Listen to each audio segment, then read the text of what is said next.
Welcome to the Deep Dive, where we really try to get straight to the heart of what matters, making complex stuff clearer, well, quicker. Today, we're plunging into something you do constantly, every single day, often without, even thinking twice, communication. Right. But it's so much more than just the words we say or type, isn't it? Oh, absolutely. We've gathered a really fascinating range of sources for this Right. to really unpack the hidden dynamics of how we connect. Okay. Think beyond just the surface level. We're digging into the power of body language, the art of clear messaging, especially when things get chaotic. Yeah, crisis communication. Exactly. And techniques for speaking effectively, for writing well, and that crucial role that truly understanding others plays in, well, everything. So our goal for you today is pretty simple, really.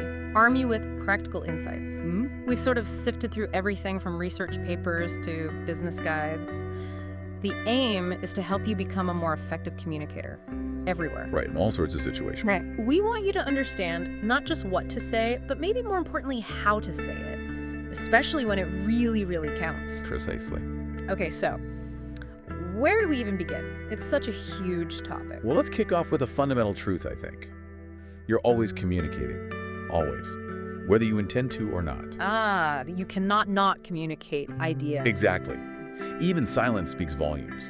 Think about someone giving you the silent treatment. Oh, yeah. No words are exchanged, right? Yeah. But the message, it's usually pretty clear. Displeasure, distance, something. That's so true. And what's really striking, I find, is that our nonverbal cues, the body language, the tone, often carry the main weight. They really do. It's often the primary way we communicate meaning. Yeah, picture this. A friend tells you, oh, I'm fine, after, say, a big disappointment. But their shoulders are slumped, eyes downcast, maybe their voice is a bit shaky. It tells a completely different story. Absolutely. You read that nonverbal communication loud and clear. You do. You just know. Exactly. Our bodies are constantly broadcasting messages, often much louder than our actual words. Recognizing these signals. Yeah. And importantly, the potential for them to contradict what's being said verbally. That's like your first superpower in understanding interactions. As superpower, I like that. Like, a colleague in a meeting who just keeps sighing really deeply. Perfect example. You might not know exactly what's wrong, but that nonverbal cue definitely signals something. Frustration, maybe concern. Right. Some level of negative feeling, usually. And it's not just about noticing these signals, is it? It's understanding they have meaning and, like you said, often carry more weight than the words. Yeah. We've all been there, haven't we? That feeling of, it wasn't what you said, it was how you said it. Definitely. That gut reaction is often a direct response to those nonverbal cues. And what's fascinating is just how many different ways our nonverbal communication actually functions. It's not just one thing. Okay, like what? Well, first, it can complement what we're saying. Make the verbal message stronger. Think of a kid jumping up and down, you're like, I'm so excited. The jumping just emphasizes the word. Right, reinforces it. Then, as we touched on, it can contradict our words. Yeah, the classic, I had a wonderful time, said in a totally flat, bored voice. Exactly. Nobody believes that. And when the verbal and nonverbal clash like that, we almost always trust the nonverbal. The how. Makes sense. What else? It can accent parts of our message. Really emphasize a specific word or phrase. Like slamming your fist on the table when you say, absolutely not. Precisely. That physical action underscores the strength of the denial. Or even something more subtle, like a pause, just before you deliver a really key piece of information. That pause adds weight. Okay. So complimenting, contradicting, accenting. Then there's repeating. This is where the nonverbal action says the same thing as the verbal message. Like nodding your head while saying, yes, I agree. Yep. Classic example is just reinforcing the yes. And it also helps regulate the flow of conversation. Think about how we use nods to show we're listening, encouraging the speaker to keep going. Or making eye contact. Right. Or those little leave-taking behaviors.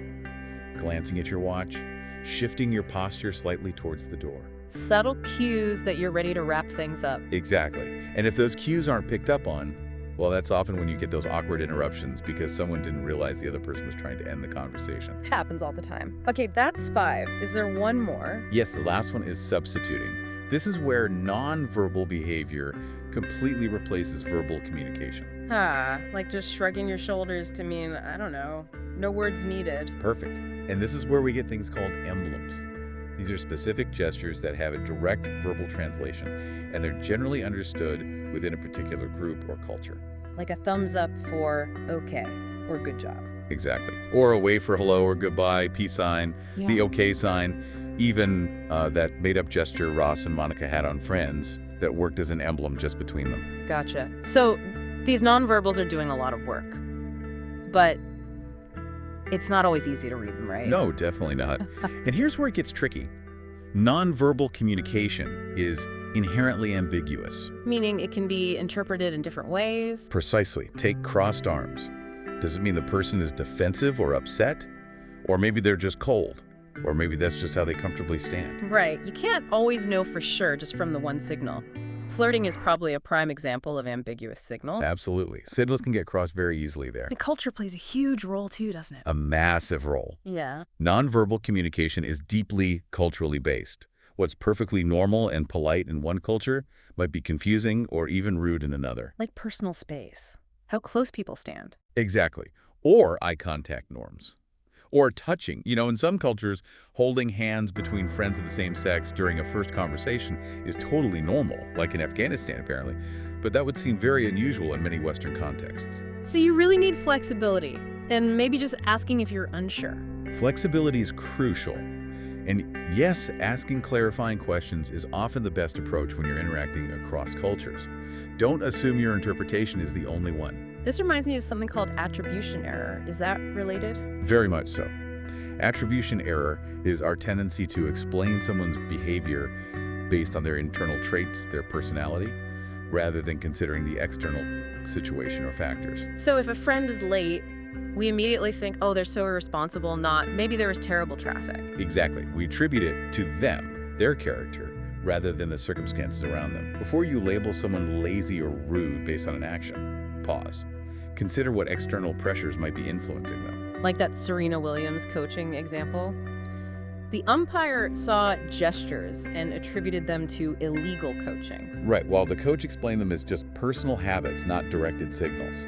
Big difference in interpretation based on attribution. And these misinterpretations, whether from ambiguity or culture or attribution error, they can cause real problems. We certainly can. Sometimes it's just minor awkwardness, maybe humorous, like the comedian Samuel J. Comroe, whose Tourette's tics, like winks, could be misinterpreted. Right. But other times it can really damage relationships or professional opportunities, like sounding canned or insincere in a job interview because your nonverbals don't match the enthusiasm you're trying to convey. You get a disconnect. But despite all these potential pitfalls, ambiguity, cultural differences, people generally trust nonverbal communication, often more than the words. That I believe what you did, not what you said idea again. Precisely.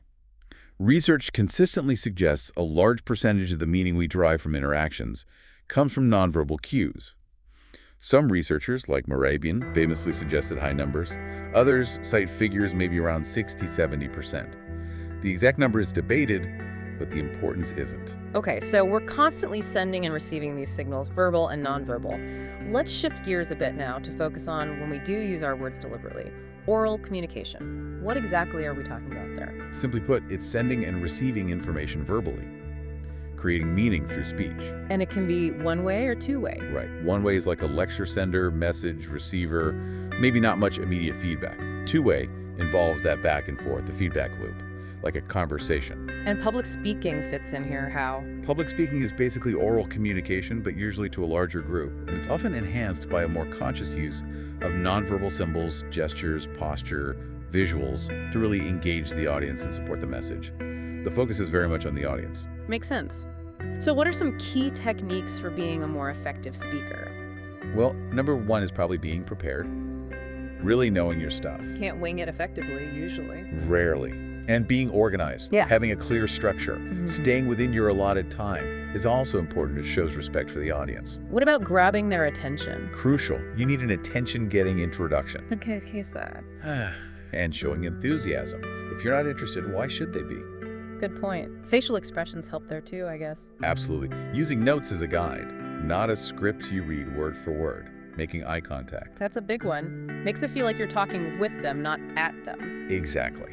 And varying your pitch, avoiding that dreaded monotone. Ugh, yes. Puts people to sleep. It does. Also learn from others, watch good speakers, and again, really know your subject. So, breaking it down, Selecting the message, organizing it. Right. Selecting what's relevant, organizing it logically, maybe chronologically, or by priority. And then presenting it. Natural expressions, enthusiasm, eye contact, clear speech. Avoiding too many fillers. Yeah, minimizing those ums and uns, and maybe slang, depending on the audience. And when we speak, we usually have a purpose, right? What are the main types of speeches? Generally, they fall into 3 buckets. Persuasive, trying to convince the audience. Okay. Informative, aiming to teach or explain something. This is sometimes called an oral technical report in certain fields. Right.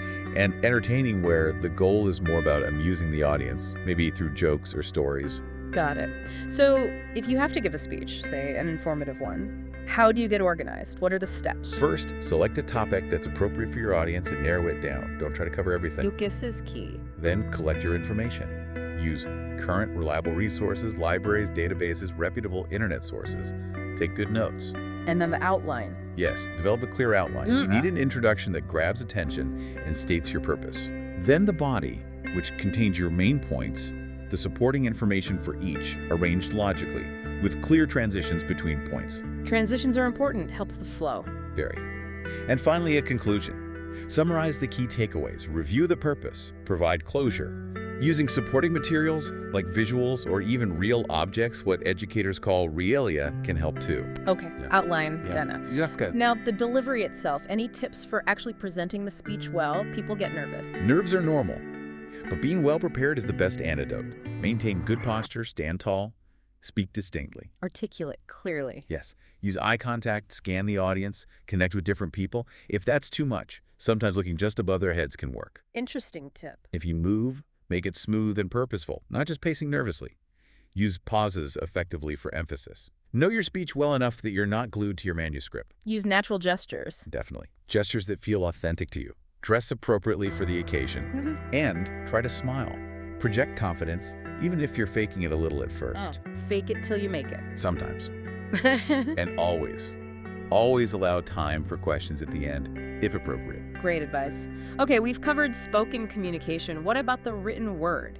Emails, reports, how do we make that effective? Written communication is transmitting messages through, well, written words. Emails, reports, memos, even social media posts. And it gives you a permanent record, right? It does, which is a huge advantage. But because you lose those nonverbal cues, tone of voice, facial expressions, you often need to be more detailed and careful to avoid misinterpretation. So why is strong written communication so important, especially at work? Well, it provides clarity. It helps with record keeping and accountability. You could reach broad audiences easily, and it really contributes to your professional image. Sloppy writing makes you look sloppy. Unfortunately, yes. Yeah. It ensures a level of professionalism when done well. And like speaking, there are different styles, right? Formal and informal. Exactly. Formal written communication is structured, uses a professional tone, follows grammar rules strictly. Think business emails to clients, official reports, contracts, instructional guides. Okay. Informal is more relaxed, conversational, like internal team chats on Slack, quick notes, maybe some social media updates. So the key is knowing when to use which style. Yes, balancing them. Knowing your audience and context is crucial. But even in informal chats, maintaining a baseline of professionalism is usually a good idea. What are the big advantages of writing over speaking? And the downsides? Advantages. Precision, you can choose your words carefully. You can provide lots of detail. And that permanent record we mentioned? Right. Disadvantages. It can be more time-consuming to craft well.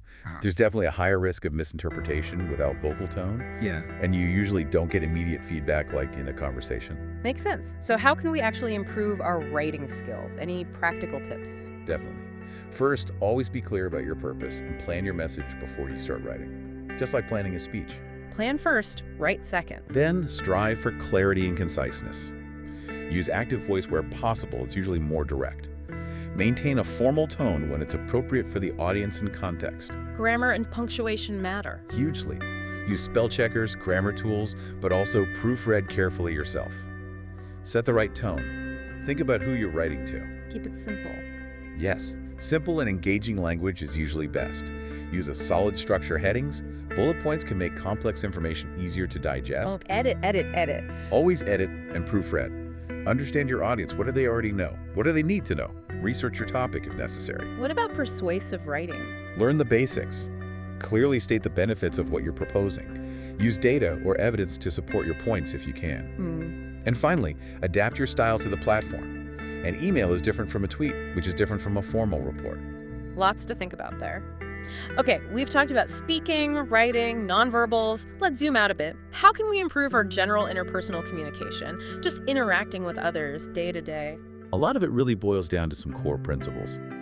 Treating others fairly, making sure you're understood, and feeling respected yourself. And listening plays a big part. A huge part, especially when emotions are involved. Listening respectfully, truly trying to hear the other person out, is key. Trying to see their perspective. Exactly. Consider why what's being said is significant to them in their context. And focus on underlying interests, not just what they say they want. Yes, that's a great point. Instead of just hearing their stated position, I want X, try to understand the underlying